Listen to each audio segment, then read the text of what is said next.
Let's say you're a CEO of a pre-IPO company. You're having this invite-only meeting just before you're going IPO. High stakes meeting. There are investors. There's financial analysts, and I get invited, and I come in with these, yes, sunglasses. And my excuse is, hey, I have conjunctivitis. I don't want to infect anybody. So you let me in. Big mistake. Why? These are no ordinary sunglasses. There's a camera over here, microphones on either side. These are spy sunglasses. Where am I going with this? You, the CEO, are the equivalent of every one of us smartphone users. I, a new app you're downloading onto your smartphone, and I'm asking for permission to come in with these, you say okay without blinking. That's the permissions that the apps ask of us. And most of us, in a hurry to install the app so we can start using it, say yes to everything. What sorts of things? If you were to pause, location, body sensors, contacts, photograph, storage, and the list goes on and on and on as more and more sensors are embedded into these smartphones. Why is this a problem?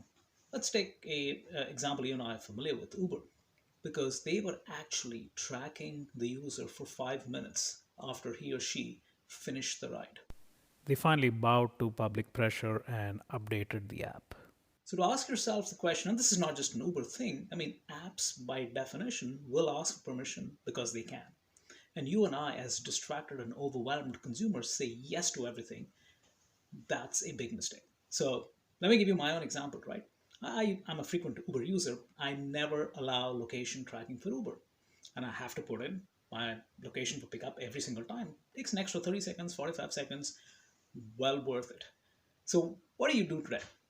Take an inventory of your apps, look at all the permissions that you've accorded them, take everything away. Yes, you'd be surprised how many of these apps just continue to work flawlessly.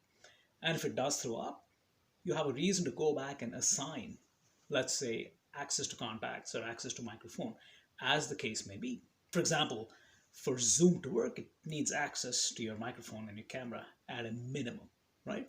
But anything else beyond that, you don't have to accord it.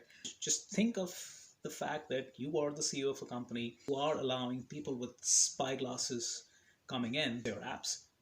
Stop it. Don't accord any permissions to these apps. See if it works. If it works fine, that's great.